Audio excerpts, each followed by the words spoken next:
Queridos amigos, seguimos caminando por el sendero que marca la profecía bíblica, tal y como nos la presenta el conflicto de los siglos.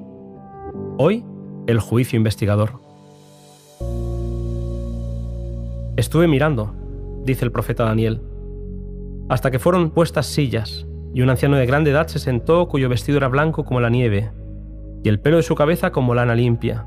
Su silla, llama de fuego, sus ruedas, fuego ardiente. Un río de fuego procedía y salía delante de él. Millares de millares le servían, y millones de millones asistían delante de él. El juez se sentó, y los libros fueron abiertos. Y vi que con las nubes del cielo venía uno como hijo de hombre, que llegó hasta el anciano de días, y lo hicieron acercarse delante de él. Le fue dado dominio, gloria y reino, para que todos los pueblos, naciones y lenguas lo sirvan. Su dominio es dominio eterno que nunca pasará, y su reino es uno que nunca será destruido. Daniel, capítulo 7, versículos del 9 al 10 y del 13 al 14. Así se presentó a la visión del profeta el día grande y solemne en el que los caracteres y las vidas de los hombres habrán de ser revisados ante el juez de toda la tierra, y en el que a todos los hombres se les dará conforme a sus obras. El anciano de días del que habla el profeta es Dios, el Padre, y el que es como el Hijo del Hombre es Jesús, que va a dar inicio a su obra mediadora frente al Padre. Es esta venida, y no su segundo advenimiento a la tierra, la que la profecía predijo que habría de realizarse al final de los 2300 días, en 1844. Comienza la obra de juicio anunciada por el ángel en Apocalipsis capítulo 14. Hablando de esta obra de juicio, el apóstol afirmó: «Es tiempo de que el juicio comience por la casa de Dios». Y si primero comienza por nosotros, ¿qué será el fin de aquellos que no obedecen al Evangelio? Primera de Pedro 4:17. Los casos que van a considerarse en esta fase del juicio son los de quienes hayan profesado ser hijos de Dios. Los libros del cielo, en los cuales están consignados los nombres y los actos de los hombres, determinarán los fallos del juicio. El profeta Daniel dice: «El juez se sentó y los libros fueron abiertos». Siglos más tarde, Juan dejó escrita la misma escena, y otro libro fue abierto, el cual es el libro de la vida, y fueron juzgados los muertos por las cosas que estaban escritas en los libros según sus obras. Apocalipsis 20:12. El libro de la vida contiene los nombres de todos los que entraron alguna vez en el servicio a Dios. Jesús dijo a sus discípulos: «Gozaos de que vuestros nombres están escritos en los cielos». Lucas 10:20. Pablo habla de sus fieles compañeros de trabajo cuyos nombres están en el libro de la vida. Filipenses 4:3.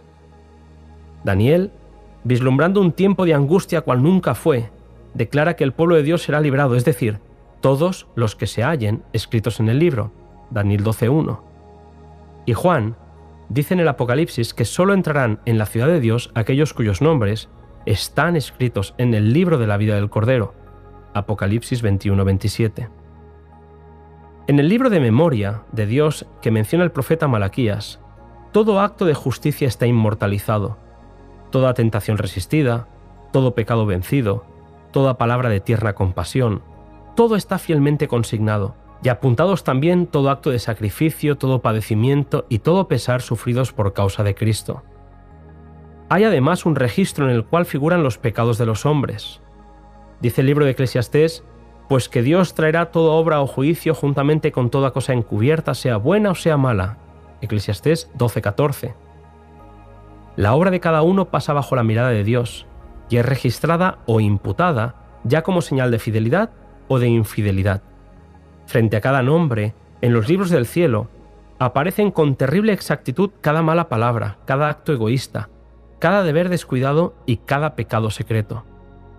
Las admoniciones o reconvenciones divinas despreciadas, los momentos perdidos, las oportunidades desperdiciadas, la influencia ejercida para bien o para mal, con sus abarcantes resultados, todo fue registrado por el ángel anotador. Jesús aparecerá como el abogado de ellos, para interceder en su favor ante Dios. Así lo declara Juan cuando escribe: «Si alguno hubiera pecado, abogado tenemos para con el Padre, a Jesucristo el justo». Primera de Juan 2:1. Pablo declara esta preciosa verdad: Jesús puede salvar hasta lo sumo a los que se acercan a Dios por medio de él, viviendo siempre para interceder por ellos. Hebreos 7:25. Según podemos leer, los que en el juicio serán tenidos por dignos tendrán parte en la resurrección de los justos. Así lo dijo Jesús en Lucas 20, 35 y 36. Los que serán tenidos por dignos de alcanzar aquel siglo venidero y la resurrección de entre los muertos son iguales a los ángeles y son hijos de Dios, siendo hijos de la resurrección. Y además el propio Jesús declara que los que hicieron bien saldrán a la resurrección de vida. Juan 5:29. Nuestro abogado presenta los casos de cada generación sucesiva y termina con los que estén vivos. Cada nombre es mencionado, cada caso cuidadosamente investigado. Habrá nombres que serán aceptados y otros rechazados. En caso de que alguien tenga en los libros de memoria pecados de los cuales no se haya arrepentido y que no hayan sido perdonados, su nombre será borrado del libro de la vida. El Señor declaró a Moisés: «Al que haya pecado contra mí, a éste borraré de mi libro». Éxodo 32:33. Por otra parte, a todos los que se hayan arrepentido verdaderamente de su pecado y que hayan aceptado con fe la sangre de Cristo como su sacrificio expiatorio, se les ha inscrito el perdón frente a sus nombres en los libros del cielo. Como llegaron a ser partícipes de la justicia de Cristo y su carácter está en armonía con la ley de Dios, sus pecados serán borrados y ellos mismos serán juzgados dignos de la vida eterna.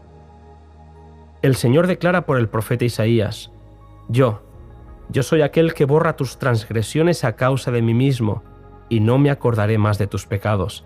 Isaías 43:25. Jesús dijo: El que venciere será así revestido de ropas blancas, y no borraré su nombre del libro de la vida, sino que confesaré su nombre delante de mi Padre y delante de sus santos ángeles. Mateo 10:32. El divino intercesor aboga en favor de todos los que han vencido por la fe en su sangre, para que se les perdonen sus transgresiones, a fin de que sean establecidos en su morada edénica y coronados con él. Satanás había pensado frustrar el plan que Dios tenía al crear al hombre, pero Cristo pide ahora que este plan sea llevado a cabo como si el hombre no hubiese caído jamás. Pide para su pueblo no solo el perdón y la justificación plenos y completos, sino además participación en su gloria y un asiento en su trono. Mientras Jesús intercede por los súbditos de su gracia, Satanás los acusa ante Dios como transgresores. El gran seductor procuró arrastrarlos al escepticismo, hacerles perder la confianza en Dios, separarse de su amor y transgredir su ley. Ahora, él señala la historia de sus vidas, los defectos de su carácter, la falta de semejanza con Cristo, lo que deshonró a su Redentor, todos los pecados que les indujo a cometer, y a causa de esto los reclama como sus súbditos. Jesús no disculpa sus pecados, pero muestra su arrepentimiento y su fe, reclamando el perdón para ellos, y entonces levanta sus manos heridas ante el Padre y los santos ángeles, diciendo: «Los conozco por sus nombres, los he grabado en las palmas de mis manos». La obra del juicio investigador y el acto de borrar los pecados deben realizarse antes de la segunda venida del Señor. En vista de que los muertos han de ser juzgados según las cosas escritas en los libros, es imposible que los pecados de los hombres sean borrados antes del fin del juicio en que sus vidas han de ser examinadas.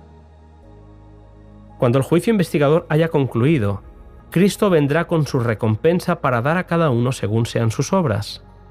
Los pecados que no hayan inspirado arrepentimiento y que no hayan sido abandonados no serán perdonados ni borrados de los libros de memoria, sino que permanecerán como testimonio contra el pecador en el día de Dios.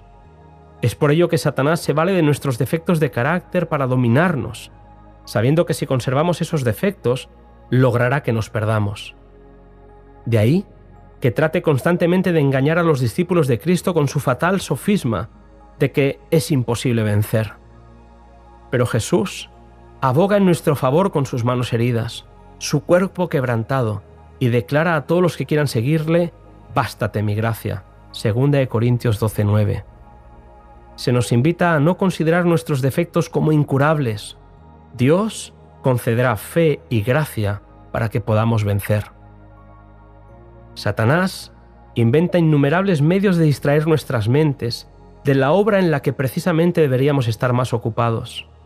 Con tristeza, los ángeles registran qué pocos son los momentos dedicados a orar, a estudiar las Sagradas Escrituras a humillar el alma y a confesar los pecados.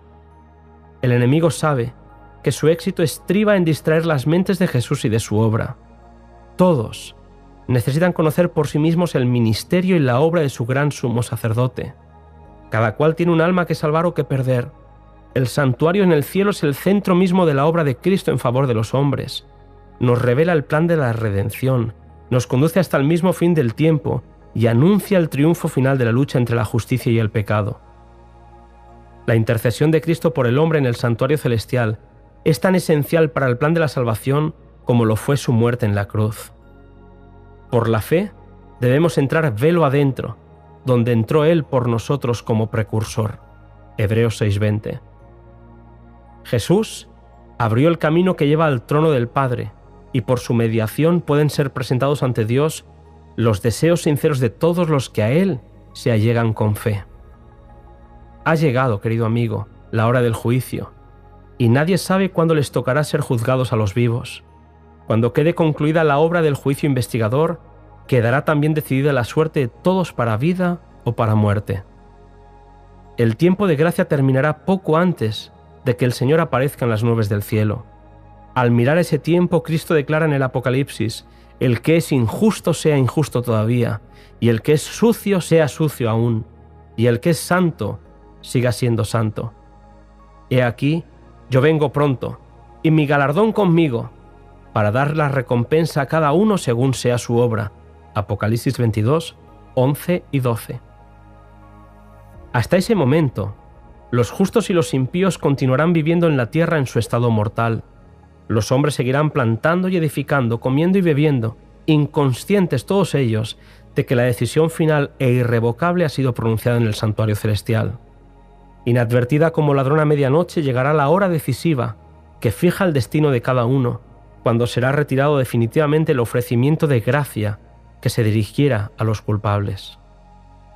Permitid, queridos amigos, que al terminar ese podcast recuerde las palabras de Jesús: velad pues, no sea que viniendo de repente os encuentre dormidos.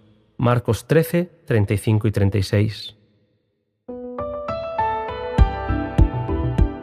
Con estas palabras, nos despedimos hasta que nos volvamos a encontrar en el siguiente capítulo, cuyo título es El origen del mal y del dolor.